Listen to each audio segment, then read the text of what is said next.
Okay, so we'll make a start. So we're very glad to be joined by Mark Aedy, Managing Director and Chairman of EMEA Asia at Moelis and Company. Mark has over 40 years of experience in investment banking and has played a pivotal role in building and leading advisory franchises across key international markets. Before Moelis, he held senior leadership roles at Merrill Lynch, Deutsche Bank, NatWest, and HSBC. In addition to his role at Moelis, he serves as a non-executive director to British Land and is a visiting fellow at Oxford University. Mark was also a senior independent director at the Royal Marsden, one of the world's leading cancer hospitals, and a trustee of the Halo Trust, a global charity operating in 28 conflict and post-conflict zones. Mark, thank you so much for making the time to join us. It's a real pleasure to have you with us. And I will now pass over to Arian. Thank you so much for making the time to do this, Mark. How are you? I'm in very good spirits and very flattered to be invited to speak. I'm looking forward to the conversation. Glad to hear that. Mark, so we first connected back in April when I came across a LinkedIn post from your account about your dad's memoir, From Biplanes to Fast Jets, at the RAF Museum in London.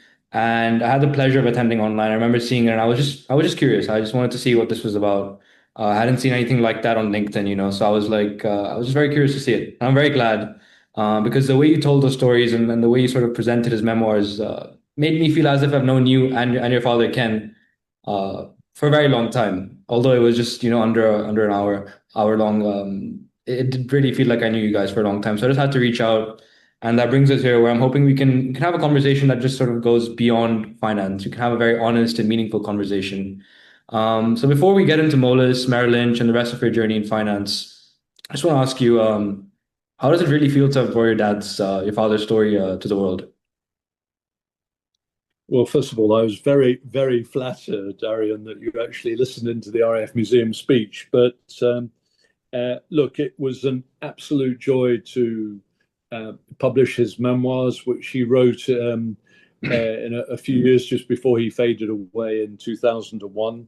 And it's really it's a love story about a man's passion for flying and passion for the Royal Air Force. He joined the Royal Air Force in 1942. He was taught to fly in Oklahoma in 1943. He quickly became a pilot operational in the Second World War on Lancasters, including not only operational in bombing raids, but also returning POWs back to UK, dropping food supplies to the Dutch.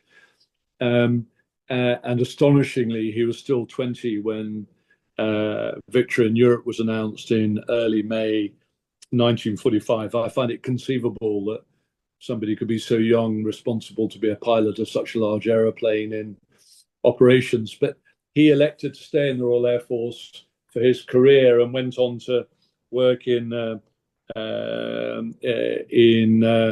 Egypt and Israel, Singapore. Did a lot of traveling around Singapore, met my mother and married in Singapore in 1952.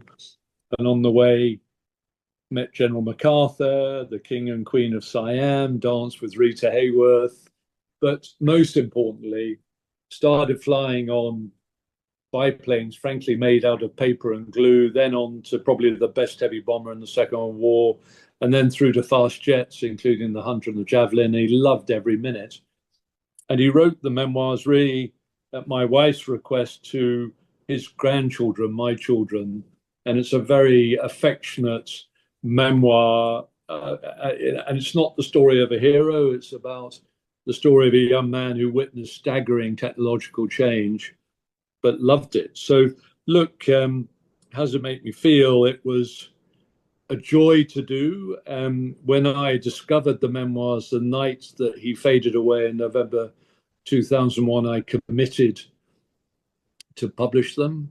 It took me a bit of time. And then 3 years ago, I realized he would have been 100 years old on the 29th of May last year.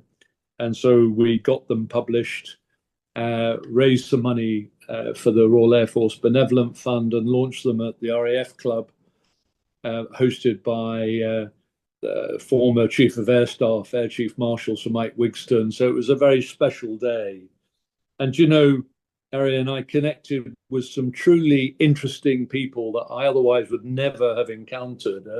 All the people involved in publishing the book at White Fox, binders, paper selectors, photograph collators, and then some wonderful people at the Imperial War Museum, RAF Museum, a fabulous woman at the Public Library in Ponca City, Oklahoma.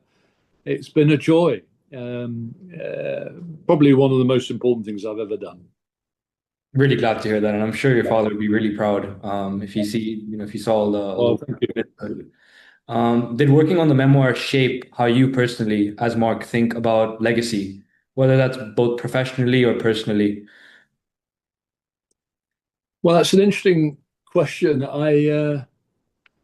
First of all, I'm not sure my life has been as interesting or as challenging or indeed as dangerous as my father's life. And he lived through a particular period of staggering geopolitical challenge and also technological change, which he was directly participating in. I'm not sure I can match that.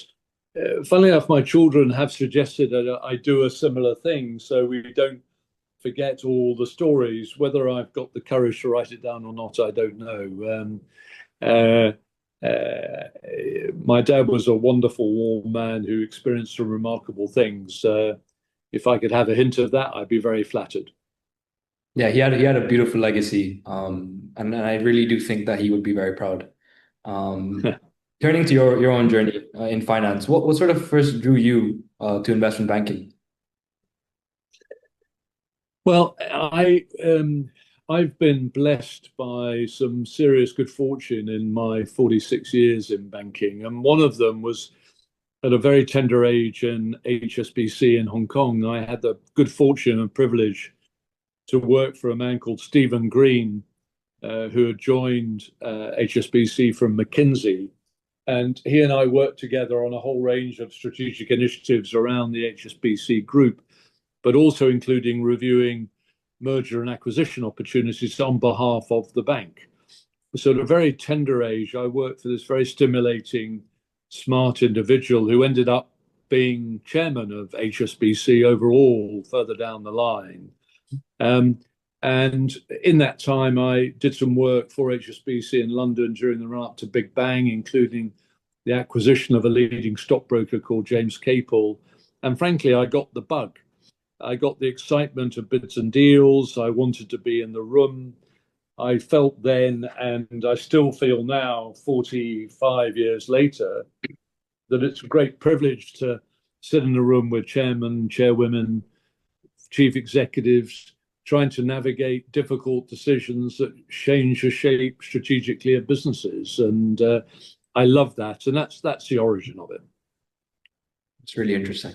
So you mentioned that he was very much an influential figure for you in your early years and a mentor. Would you say that there were any other figures along your journey that really shaped how your career evolved, or any other mentors do you think formed your early years into who you are now? So, Harry, I'll make a broad theological statement, and I've literally just said this to our group of new interns, is that, I've had, in 45 years, I've built a lot of relationships, not just with clients, but with the people I've worked with, people I've worked alongside in adjacent capabilities like lawyers, accountants, public relations, regulators, governments, etc. So a lot of those people have been incredibly helpful to me on the way, particularly when we started Moelis from effectively scratch, where I got enormous support from a whole range of people. But if you press me to pick on 3 or 4 people, I think I'd pick certainly Stephen Green. He was very influential on me in terms of the choice of my career to get involved in strategy and M&A. He was also, by chance, the vicar at my wedding because he's a lay preacher, so that's pretty remarkable. And remains a great friend. I worked with some very talented people at Merrill Lynch, particularly Andrea Orchel, who's now the chief executive of UniCredit, remarkable individual, very influential on how I thought about the business. But frankly, it's difficult not to say that Ken Moelis hasn't had an enormous influence. He was bold enough, brave enough to employ me at the beginning. He'd started the business with Jeff Rach and Nava Mamazadagan about a year before I joined. He placed great faith in me to help build the business. I'm very flattered by that. And we've collectively been on a hell of a journey together on the back, frankly, of his vision. And also, the other things I've done outside banking, I had the good fortune, as you mentioned, to sit on the board of the Royal Marsden Leading Cancer Hospital. I think the CEO there, Dame Callie Palmer, is a really extraordinary individual, both in terms of leadership of the hospital, but also the focus in the UK on cancer prevention, cancer care, etc. So I've had a lot of people around me who have helped me, guide me, etc., and some wonderful, wonderful clients. Yeah, I guess maybe leading on from that then, would you say, as well as guidance that has shaped you into who you are now, were there any really tough lessons along your career that shaped your view on being a leader or, as a team player? So, look, I think in investment banking, there are some minimum criteria which are relatively high bars. I think it's essential to know the financial analytics and the technical skills in prosecuting a merger and acquisition or an IPO or whatever.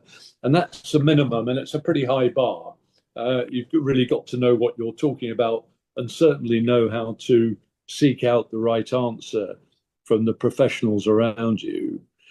But fundamentally, if you're going to prevail and succeed in investment banking, you've got to be able to build long-term trusting relationships and win their trust and confidence. And ultimately, there's nothing more valuable in life. And I'd say this both personally and professionally, and having the trust and confidence of the people around you, but particularly professionally with clients. And I think that means a number of things. You've got to be yourself, be authentic. You've got to turn up. I think you've got to have an opinion. That doesn't mean you always have the right answer, but you've got to have an opinion which is informed and based on sort of intelligent appraisal of a situation. And if you have an opinion and your client has an opinion, there's a danger because they're usually very smart clients. The two of you can get together to get the right answer. I think you've got to be curious and willing to learn and willing to listen. Many people in investment banking make the mistake of thinking they've got to know the answer to everything and they're on transmit all the time. The capacity to listen can really make a difference. And look, I think if you win somebody's trust, you can make lifelong friends. The clients I do a lot of work with, like William Jackson and Raoul Hughes at Bridgepoint, I've known for a very long time. Uwe Kruger, who now chairs Temasek in Europe, I've known for, 25 years. Many of my clients I've known for a long time, and we enjoy working together, and it's fun. So you spent a defining chapter of your career at Merrill Lynch during a big change in the industry. If you're looking back on those years, what about that time stands out to you most, would you say? That's a good question. Look, it was an incredibly exciting period. I joined in '99. I left 10 years later. At that time, I was invited to help build an industrials team in Europe from scratch. That itself was an exciting prospect. I was lucky enough to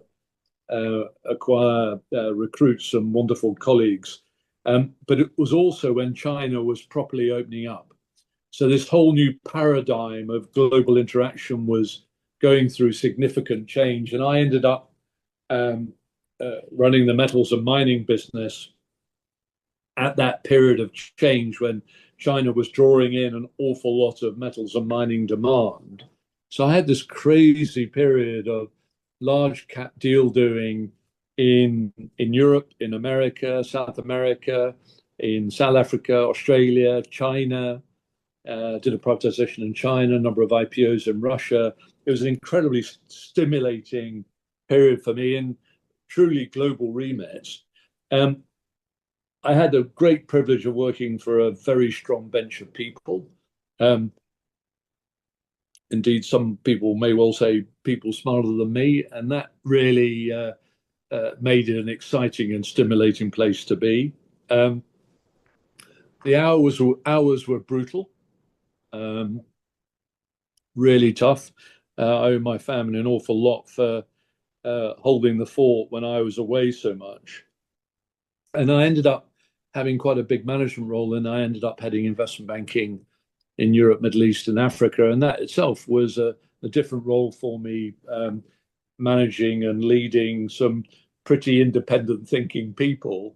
And I did that in the run-up and including the financial crisis.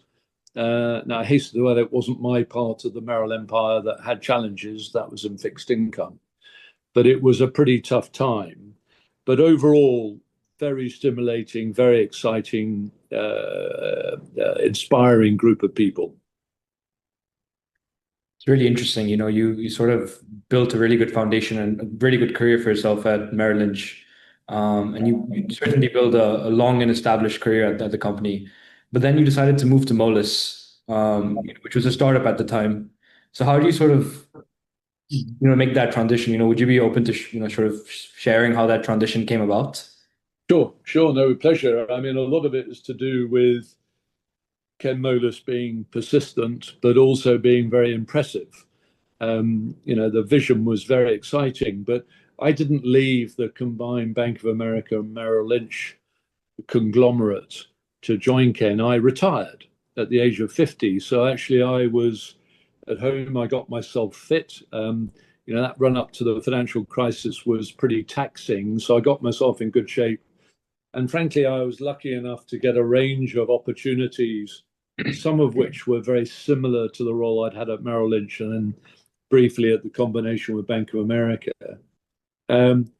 But I took time. And look, what it really boiled down to was how compelling Ken's vision was for building something from nothing into a global business.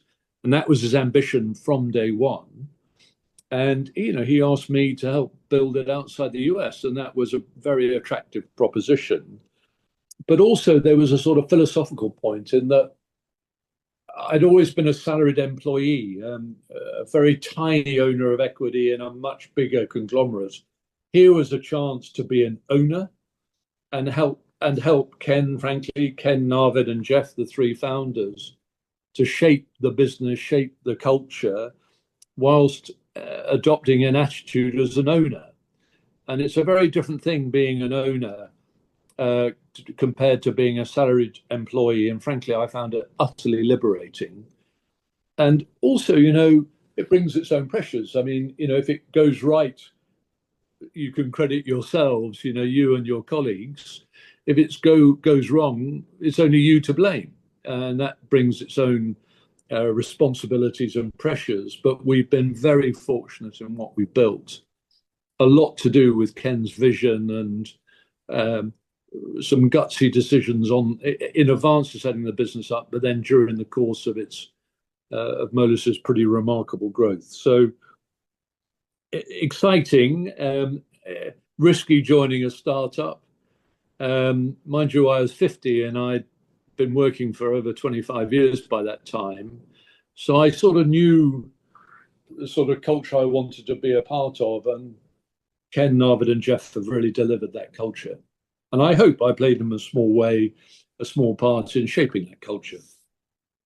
I think you've played a huge part in shaping the firm's culture, having opened up so many offices, mainly all the offices outside the US. What sort of gave you the conviction? Because I think sort of leaving a bank with the balance sheet, with the huge name, and then going to pure, independent financial advisory, it's still a big move. And, you sort of said that you get the opportunity to not be just a salaried employee, but an owner. But was there any moment that gave you the conviction to sort of leave Merrill Lynch and go to Moelis? Yes, I mean, I think by then, having worked for a number of major financial conglomerates, I knew what I didn't want to do. And I certainly didn't want to work for a conglomerate. But that society, starting from a negative position, is actually much more positive, much more optimistic than that. Was character, Jeff's character, Arvid's character, and his and their vision for the business and ambition. They wanted to build a globally relevant business from the get-go. It was remarkably ambitious, but very enticing.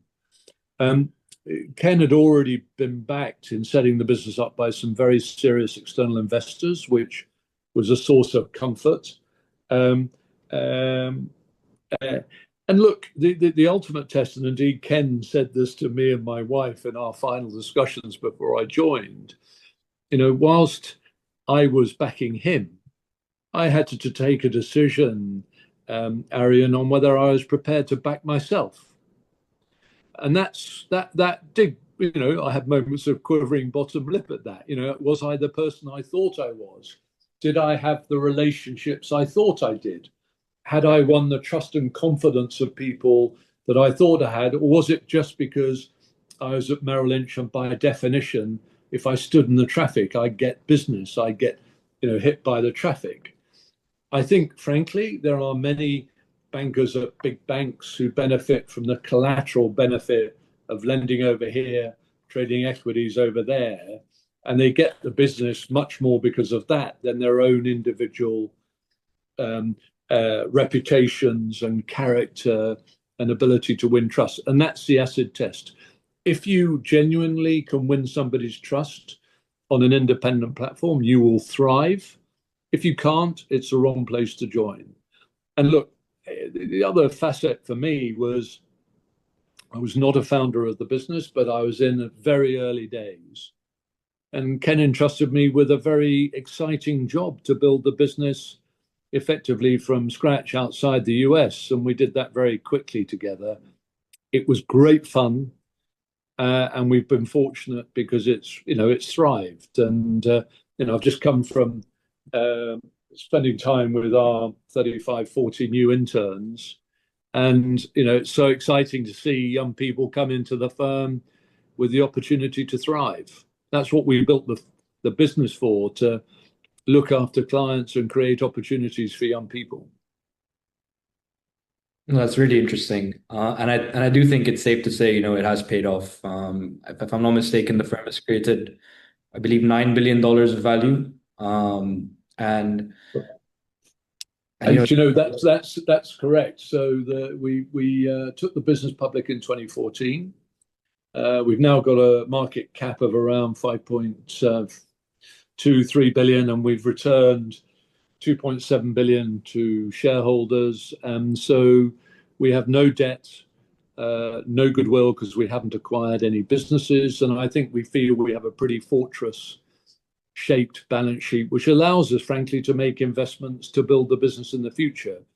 Acquire teams, like we acquired a substantial part of the Silicon Valley Bank tech team, transformed our tech capabilities, also allows us to hire more people, open offices. I think we're very excited about the future. And indeed, in London, we're about to move to a very nice new office in Baker Street with double the capacity that we currently have. It's exciting. Congratulations on that. Thank you. He's also developed quite a strong presence in private market advisory. How did you see that side of the business evolve, and how do you see its future evolving? Is that a focal point? So when you say the private markets environment, you mean the whole arena of private credit, private equity? Yes. That broad arena, yeah. So that's very important, because that broad arena has been fundamental to our growth. About 70% of our M&A worldwide has been on behalf of private equity clients, broadly defined, either on the sell side, mainly, that's the bulk of our business, or on the buy side for them. And, there are one or two of our competitors who elected not to follow that business, and they haven't thrived. It's an incredibly important part of the arena. I think we're going through a very exciting inflection point, which I'm happy to elaborate on, is the very rapid development of private credit and also the multi-asset capability of some of the major firms. So actually our ability to be relevant to some of these major integrated multi-platform businesses has actually increased over time. And we couldn't have built the business as quickly as we have without the support of the private equity and private credit arena. But equally, to be relevant to that community, you've got to have a very big footprint in the corporate community and access to government, because it's part of a package of reach, opinion forming, etc. But we're very excited about the whole private equity, private credit markets, and that takes in real estate financing, infrastructure financing, etc. Hugely important part of our lives. So as the firm has grown, you've been responsible for opening many offices, obviously outside of North America, and as you just touched on there, the many cross-functional teams. What do you think has been very key in building a strong internal culture? Working across regions, generations. It's a very interesting question. So if you listen to Ken, Narvid, and Jeff talk about the business publicly, Ken in particular talks a lot about the importance of culture, coherence of thinking, etc. Look, first of all, I think Ken, Narvid, and Jeff lead by example, both in terms of building, fostering long-term relationships, but they all work like Trojans. So I think they lead from the front. It is a highly collaborative culture, and I put it to you, without that collaboration, we could never have built the business that we have and the speed with which we built it. And a lot of that is down to Ken very specifically deciding to have only one global P&L. So this may sound a little bit nerdy and a bit Byzantine. Many banks split regions into P&L silos. That, I think, gets in the way of collaboration because people worry about their own fiefdom. But also what we don't do as an independent firm, and we're virtually unique in this, is we don't have an eat what you kill direct commission, direct drive business. And that model, which works at virtually all our competitors, actually gets in the way of collaboration, because if you have a commission-driven model, you tend to keep the information to yourself, keep the deal to yourself. Now, that just doesn't work for me. I've never done a deal in my life on my own without immense help from people senior to me, my peers, and particularly the juniors. So that single P&L globally takes away a big inhibitor of collaboration. So that mechanically helps and also philosophically helps. I think Ken is very focused on the principle of saying what we think and having an opinion. The opinion hopefully being informed and based on deep technical skill, deep industry insight, but having an opinion and expressing your opinion, saying what you think, even if it may not be what the recipient, the client, might want to hear. And I think part of that is being authentic, on the way up, on the way sideways, be yourself. That's a crucial part of winning people's trust. Now, it means mechanically, that means we've got to be very careful on recruitment. So when we recruit, we spend a lot of time thinking about the character of the individual. Not only will they succeed on our platform, do they have the relationships they claim they do, but actually will they collaborate? Are they decent human beings? And we spend a lot of time thinking about or making sure that's the case. That's really interesting. So you've clearly played a huge role in sort of building Moelis' presence around the world. And obviously, we'd love to hear more about that journey. So what sort of guided your approach when you came about opening these offices across EMEA and Asia? And what sort of guided your thinking? And also, additionally, you obviously opening an office in another region, you're sort of already competing with behemoths in the industry, no? Existing. Yeah, yeah, If you could yeah. sort Yeah, of, look. Those of us who joined early in London, we had a temporary office in Berkeley Street with air conditioning fluid coming down the walls and carpets curling up until we moved into much nicer offices. So look, we were a startup. But I think three things drove how we shaped the development of the international footprint. And I put it into three categories. One is Ken, from the very outset, from the very first conversations I had with him, his view was that if we wanted to be effective providers of advice, we had to have an opinion globally, and we had to have reach globally. So, even if you were selling your engineering business, you had a company in Arkansas and it was going to get sold to somebody in Kansas, that owner in Arkansas is going to want to know about the buyer in China, the sovereign wealth fund in Singapore, the engineering business in Germany, the private equity firm in Europe trying to enter the US market. If you don't have a physical presence in those key markets, you can't say that you've got an opinion and you've got access, or you can resolve a problem or navigate the resolution of issues. So, first of all, Ken's global vision was get-go, right from the get-go. I think the second thing is, we because we were an entrepreneurial firm starting up, if deals led to us having to be frequently in a region and it warranted a physical presence, we would establish an office. And there are two very good examples of that. We established an office very early on in 2009 in Dubai when we won the $24 billion restructuring of Dubai World. And that gave us a footprint in the Middle East and in the UAE in particular. A few years later, we were fortunate enough to be appointed on the IPO of Saudi Aramco. We have a presence in Riyadh as a consequence, and you can imagine both doing those deals, but having a physical presence on the ground makes an enormous difference to the quality and caliber of our insight, our intelligence, and our ability to be relevant to that client in Singapore, to that client in Canada, or in the United States.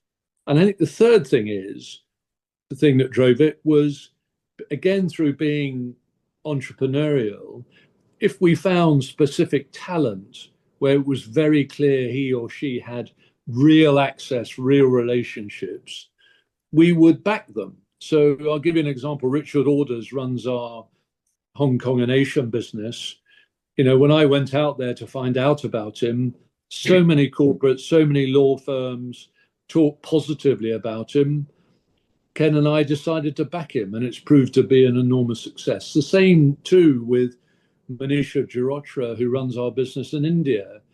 She has unparalleled access to the promoters in India, and that warranted us establishing a footprint to enhance our access there. So, number of dynamics, all of which slightly reflect certainly Ken's vision, but also our ability to be entrepreneurial and take up opportunities. I think in a larger, slower moving organization, perhaps don't present themselves so easily. Yeah. So I think you've really highlighted how much trust has been the key driver in your success and the firm's success. Across your career and not just at Moelis, what do you think some more technical or political challenges that you've seen have been? So, look, I think we were starting something from scratch. I think in the early days outside the US, the Moelis name was not as well known as it is now. Ken and I still joke that in France he was frequently described as Ken Moelis. So we've worked on that. But with the passage of time and the deals that we've done and the people you connect with during the prosecution of a deal, be it your own client, the target client, the advisors to the client, the governments, the regulators, public relations, the press. Your name gets out there, and you need to foster and nurture that, and that takes time. And I think Ken took a view. He wanted, rather than shout from the rooftops in the early days, he wanted us to get momentum and let the clients speak on our behalf. And I think that's worked very well for us in winning trust and confidence, because investment bankers often forget that it's the clients that should get credit for the transactions, not the investment bankers. And we've been very fortunate in, some of our key advocates have been our own clients. I think you also need to be careful not to get ahead of yourself. I mean, we opened offices in London, Paris, Frankfurt, Dubai, Mumbai, Hong Kong, Sydney really rapidly in a period of 18 months. It's very tempting to then go and launch elsewhere, but it costs a lot of money to get a properly fully serviced office. Much of the capability can be provided by capability in depth in the major financial centres.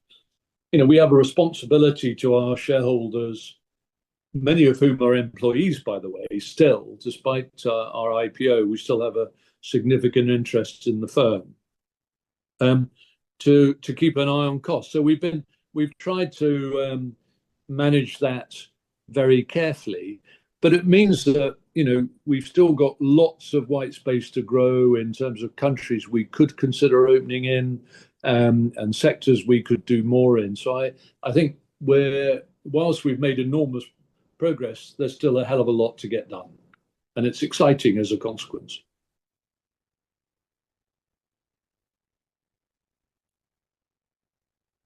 So it's clear that trust is, upon speaking to, and having spoken to before as well, trust is one of those things that is very hard to build, very easy to lose, and very possible to fake. So over the course of your career, how has your view of trust really evolved with technology or politics or anything? And what does it really take to earn trust, in your opinion? So I'd put it to you, Arian, the trust of one person is worth the acquaintance of 1,000. There is nothing more valuable than having the trust and confidence. And I mean that personally in your personal life, but also certainly professionally. And I think what that winning trust means for me is being authentic, being the same person today you were 5 years ago, 10 years ago, so people know that you're of a certain character. I think it's essential to win people's confidence to say what you think, have good reason to say what you think, but have an opinion and be comfortable expressing it and defending it. And then you can work out how to navigate resolving a problem. Certainly saying what you think and not what you think people want to hear, that's not trust inducing. It's quite the reverse. And I think you'd hear Ken and me probably also saying, don't slavishly follow the consensus. Having an opinion, it doesn't mean deliberately have an alternative opinion, but you don't have to follow what you're reading in the financial press and slavishly follow it. And I'd say that's very relevant to today because, with all the uncertainty around, it's very easy to adopt a pessimistic view. I'd put it to you, businesses are not started by pessimists, they're started by optimists. For our business, uncertainty is part of our everyday meat and drink. We're helping clients, governments, private equity, corporates navigate in uncertain times.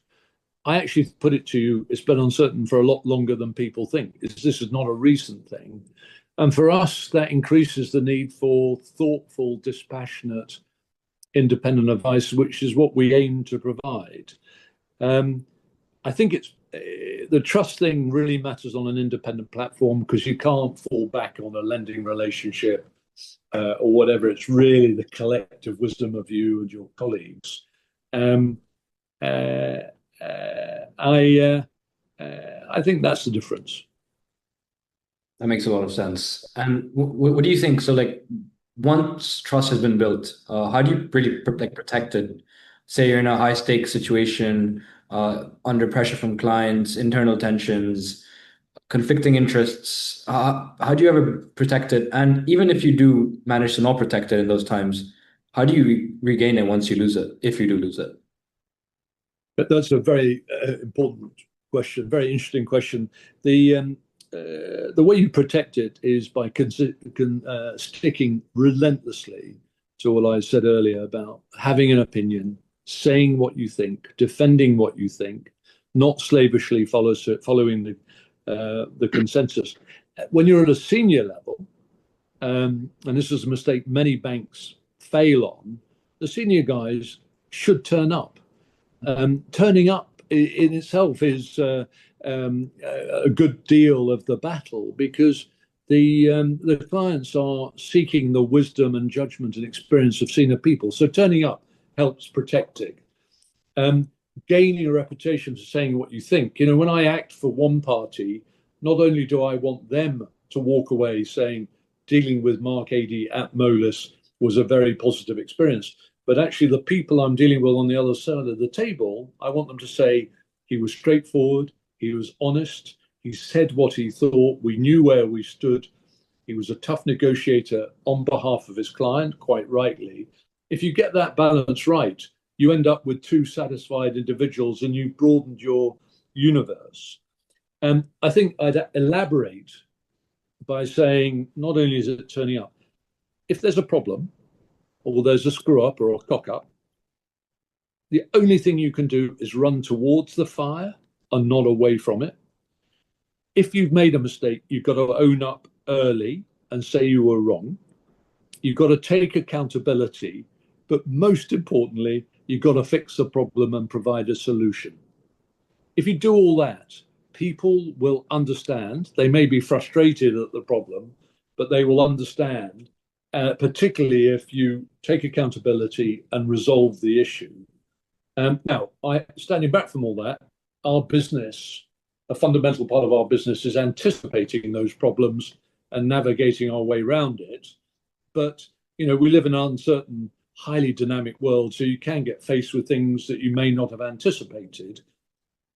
But fundamental to this is owning up and being honest. That makes a lot of sense. And you've had to obviously hire and entrust a lot of people with Moelis and how Moelis is represented across geographies, different cultures, different regions. So how do you sort of gauge whether someone has the depth and judgment to carry that responsibility? Is it instinct, experience, or is it something else completely? Yeah. So, you know, as we were building the firm, I remember leading journalists coming in and saying, "Gosh, Mike, you must be worried about the future of the euro. You must be worried about the Greek debt crisis." And I go, "No, I can't do anything about that. And by the way, it happens to be an opportunity for us. But the thing I did worry about was that next incremental hire culturally a good fit? Was he or she the real deal? Does he or she really have relationships that are going to lead to productive fee-earning opportunities for us that will enhance the Moelis name in the markets?" And I worried about that a lot, and I still do. Look, I think you've got to trust your own instincts. After a while, I've done this for 45 years. I hope I've got the majority right. I occasionally get it wrong, and if I do, we've got to stand up and sort it out. So there's an element of backing your own judgment, but also, you know, you get a lot of other people to meet these candidates because you want those candidates to see us live and what our character is. And if they don't like it, they shouldn't join. If they like it, we hope they join. But also, you know, you've got to listen to your colleagues' feedback and trust their judgment. But by the time you've done that and you've spoken to clients and checked the person's bona fides, that what they say about themselves is actually endorsed by their clients, once you've asked former colleagues, once you've checked their track record, when you pull all that patchwork quilt together, you get a pretty clear picture about whether you're doing the right thing, and then you take a risk. and it's a measured, calculated risk. And when you start a business, you're in the risk business, and it matters more when you're starting the business, because that incremental hire in the early days can have a very disproportionate impact on culture. You've got to be careful. So we treat each hire in that same vein, that they're going to be a net contributor to the culture. And we hope that we get it right more than we get it wrong. And I think our track record proves we get it right pretty often. I think it does. Yeah, so following on from that, you mentioned that you just joined us from speaking to your recent intern class. Perhaps you could share some insights with us and the people watching this. You know, out of the intern classes that you see every year, what what stands out to you that makes you think that, they're going to go a long way, hopefully with Moelis or just in their careers, and advice for your junior years in the banking industry? Yeah. So I think about this a lot. We are very fortunate. We have a staggering number of people who are kind enough to apply to us, and the filtering process is pretty tough. Both the online application, which filters out a lot, and then the young people get interviewed actually by who are going to be their peers, the analyst associates and the VPs who'll be working most hard with them. And these are talented people who have gone through an equally rigorous interview process. I think by the time you sort of say, tell me about yourself, so to speak, that open-ended question, if you get as far as the interview stage, by then we're pretty sure the individuals are academically smart. We're lucky enough to select people from some of the most prestigious academic institutions globally. You've got to be smart. That's a minimum. You've got to be intellectually curious, and I think that means sticking your hand up and saying, I want to learn more. You should come into investment banking wanting to drink from a fire hose of wisdom, experience from your seniors and your colleagues, and get as much dealer's experience as possible. So you've got to stick your hand up, got to volunteer, finish the current job, do it exceptionally well, and then stick your hand up and say, I want to do more. Let me do the next one. And this may sound strange, you've got to be a decent human being. And that means, when things are tough, it's early in the morning, very late hours, over the weekend, where you're being really pressed to provide very accurate work under considerable pressure. You've got to retain a measure of calm and sense of humor, because you've got to collaborate. And I say that now we're now back to a full 5-day working week. I think that's going to have a very positive impact in terms of our young people's ability to learn, to get hints of how to improve performance, because they'll be next door to people with lots of wisdom and experience. But I think if you demonstrate authenticity, curiosity, real intellect, and ability to think on your feet, and you're a collaborative, decent human being, every reason to flourish on an independent investment banking platform. Yeah, and you've had a very, very successful career. I'm sure there's not maybe much you would change, but if there was any advice or some things you would have done differently along the way, would there be anything? Well, look, I've definitely made a lot of mistakes on the way. If I've made the mistakes, I hope, if I've been consistent with what I've said to you a minute ago, I've owned up to them, learned from them, and hopefully, if I've made a mistake, resolved it. I made a mistake in '86. I had a place at Harvard Business School. I didn't take it. Completely missed the opportunity for that fabulous networking opportunity with some of the smartest people around. I think that was a mistake. We can debate whether I've suffered as a consequence, but if I did it again, I would have taken that opportunity. I think it's incredibly important not to forget your family on the journey. Investment banking is a very time-consuming, long hours, highly committed environment. Part of that is the reason it's extremely stimulating. It often involves significant travel. I've been blessed by very supportive wife and very tolerant children who saw me when I was working a 25-hour day and an 8-day week. They've been very supportive, and it's important to remember that and actually keep your feet on the ground as a consequence. I think, in terms of any warnings about what I learned is, if instinctively you decide you don't trust somebody, you probably should trust your instincts. Back your own judgment. I'm pretty suspicious of people I don't trust. I put it to you, it's difficult to be a friend of somebody you don't trust because you're never quite sure you're getting the full deck. And I'm also wary of people who relentlessly pursue self-interest as the primary objective. In our business at Moelis and Company, we're in the collaborative business, and that, I think, makes us better advisors. So, there are warning flags around that you can pick up pretty well and trust your instincts.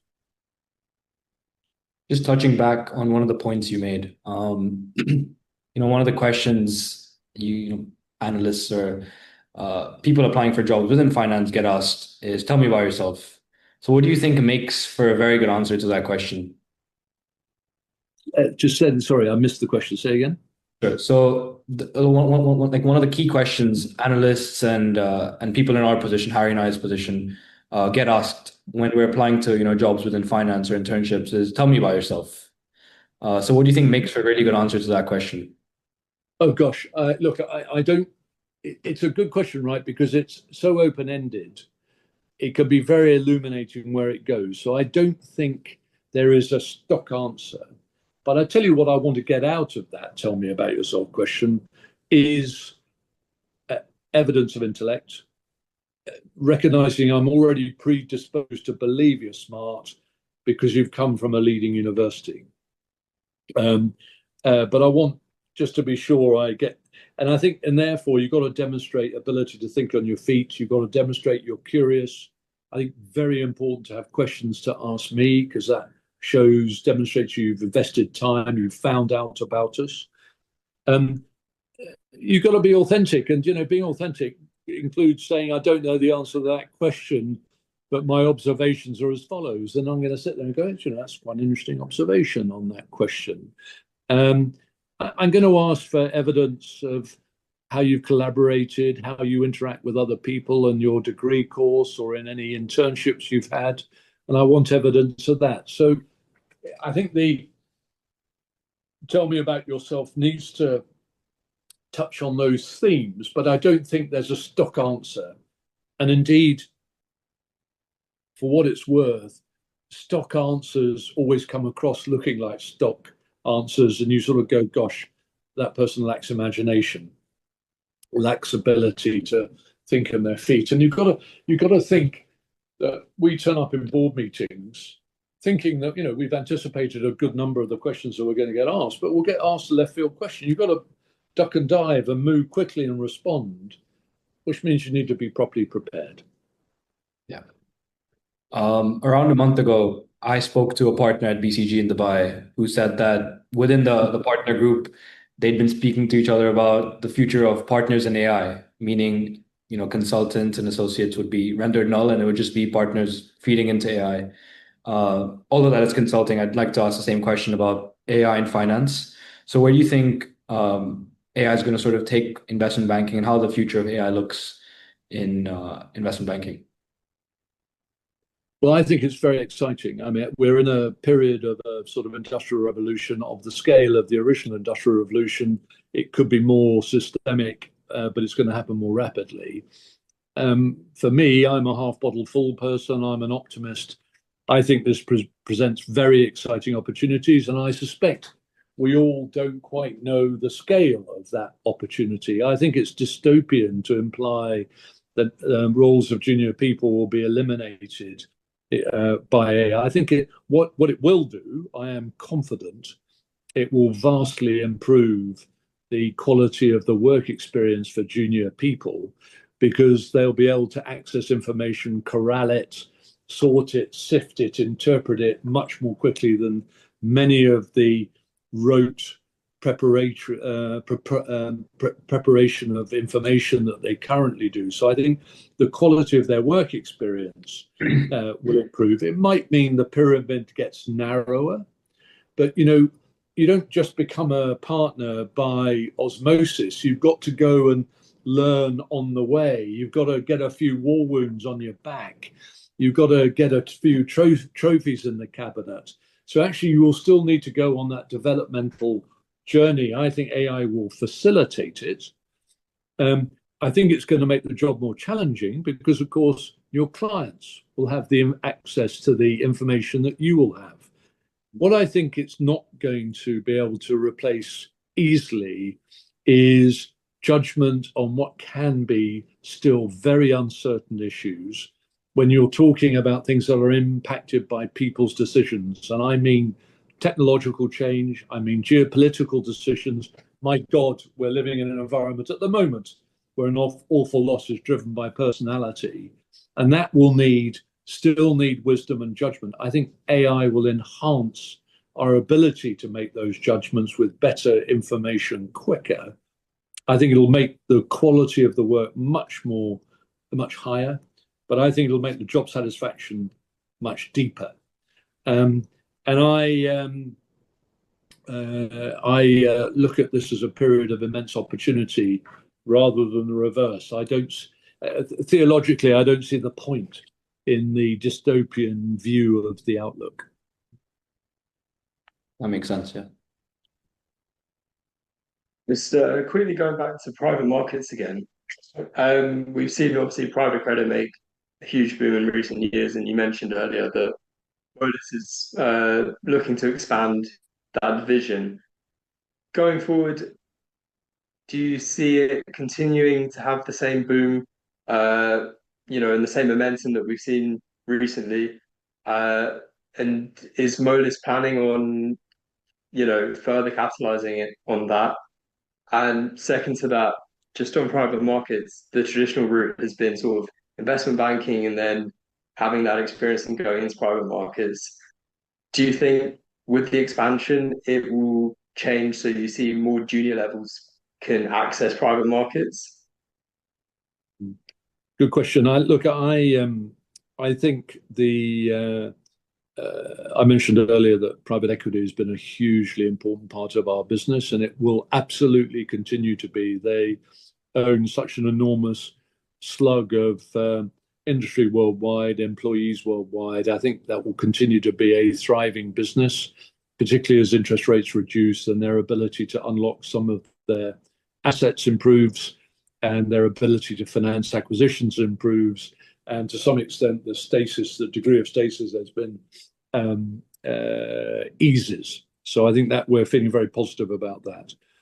I think we're in a structurally systemic period of change where the impact of credit funds is only going to increase. I think that will either be complementary to or instead of the vanilla lending done by the traditional banking sector.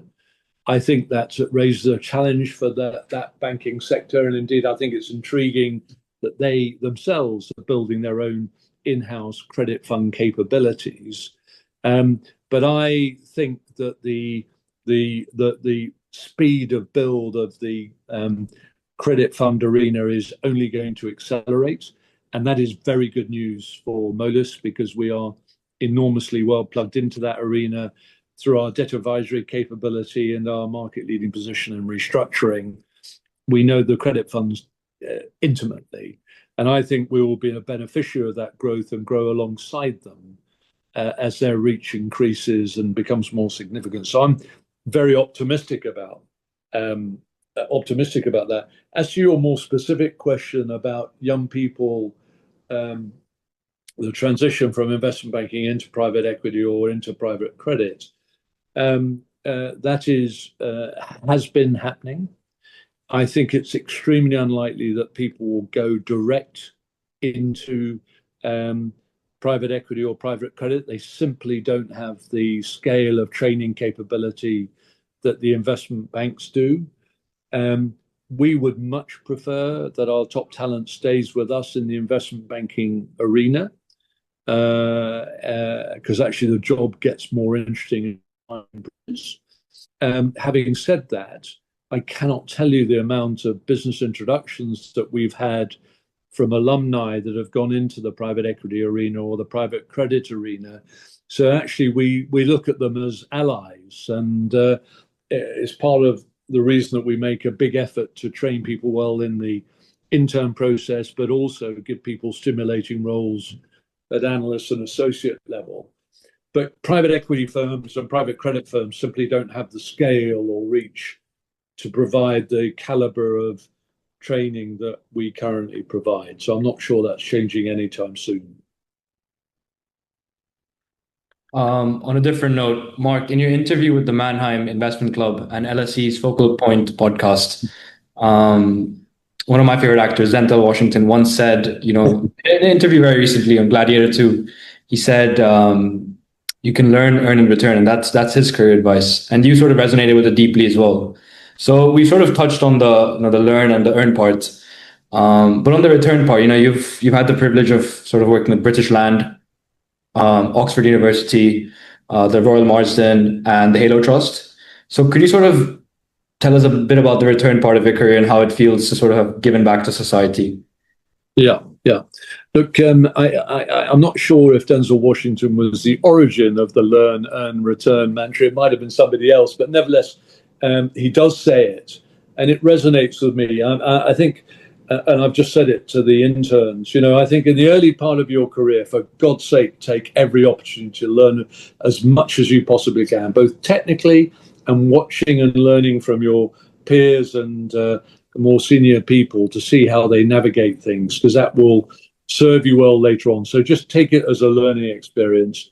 I think there is a period when you transition into being in a position of authority and ability to capitalize on everything you've learned. And I call that the earning period. And, you should make hay while the sun shines, so to speak, and do everything you can to foster not only things for your family, but also for the people that work with you and provide broader opportunities. And that in itself is extremely satisfying. But I think the return thing is that you've got to put it in context. I come from a family of public service, be in the military or security services or whatever. I think my father and mother are sitting on my shoulders saying, "What are you doing to contribute beyond looking after yourself?" And my answer there is, well, I hope I've helped create some career opportunities in my day job, which I'm pretty confident that we have. A lot of young people have flourished as we built the Moelis business, but I think I also feel a moral obligation to return. And one of the great things about the Royal Marsden, the Cancer Hospital, is just people getting up in the morning and thinking about other people first. It's a wonderful environment in which to work, and they're doing pioneering studying, and it's a privilege to be part of them. I fear going forward, 1 in 2 of us are going to die in some shape or form from cancer. It's the big issue in the room, and the Royal Marsden's playing a pioneering part in that. So actually, I feel very privileged to be part of that. And the Halo Trust, which clears minds from current and former conflict zones, that is fundamentally about rebuilding communities. The main beneficiaries immediately are women and children, because children can go back to school. That frees women up to go back to employment, and that helps communities rebuild, re-establish themselves, and removes risk. We're very near the point in Sri Lanka being mine-free. It's just astonishing to think. If I can help any of those institutions, I hope I can, with a bit of navigation here or there, a bit of wisdom and experience about hiring, strategic choices, motivating, challenging the executive management. That's really my job, is to challenge the executive management, who know what they're doing, help them navigate it. It's immensely satisfying, immensely rewarding. And frankly, it's all about the caliber of the firm that you join and the people around the table. And what I massively underestimated is it's really helped me do my day job. I've spent my life talking to boards, but now I've been on a number of boards. I actually understand much more about board dynamics, how tough some of the issues are, because you have to live with them. And therefore, I think it's made me a better advisor. But it's also massively increased my network of influential people and opinion formers. And that in itself has been fantastic and facilitated my day job and my ability to help the Royal Marsden, the Halo Trust, British Land, etc. So I think it's been a vital part of the last 10 years of my career. You've had a remarkable career, Mark, and you've not only contributed significantly to the world of finance, having built Moelis, and it's making that global imprint, and you've also contributed to society. So before we sort of finish off, I just want to ask you, what is for you the greatest sense of fulfillment along the way, both personally and professionally? Well, look, first of all, you've both been enormously gracious about how you describe my career. I hope I can live up to how kind you've been. Look, I mean, personally, it's impossible not to be immensely proud of my family. My wife Deanne has been an enormous support to me. My greatest pal, my greatest friend. My kids are thriving and doing their own thing, and they've chosen very different careers to me. And I get great joy out of seeing them flourish. I think, in addition to that, in terms of an actual project, personally, publishing my father's memoirs has been a terribly important thing. If it's a small way of complementing what he contributed, but also I hope in a very small way a tribute to those wonderful men and women that sacrificed so much for us, for democracy, for freedom of thought, values I wish I was sure we all adhered to now. I'd be very proud if we made a little contribution to that, and it would have made my father proud. Professionally, as I look back, I've got a lot to be proud of, a lot of help from people on the way, but certainly my time at Moelis, to be in, practically at the beginning of something small with big aspirations into building a global business, there's still lots to do. It's been incredibly satisfying and great people to be around and great leadership. So I've been very fortunate, and I'm a lucky guy.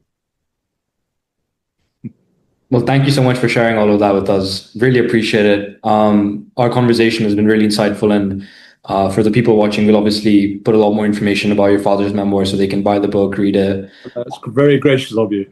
So it was really nice, sort of, getting introduction with the talk you had. But I think reading it would give me a lot more color. So thank you very much. Really appreciate you making the time. Well, look, thank you, both to you, Arian and Harry. Arian, thank you for your kind comments about my father's memoirs. And look, I greatly appreciate the two of you devoting the time to hearing my thoughts. And I wish you both every good fortune in whatever careers you choose to follow. Thank you.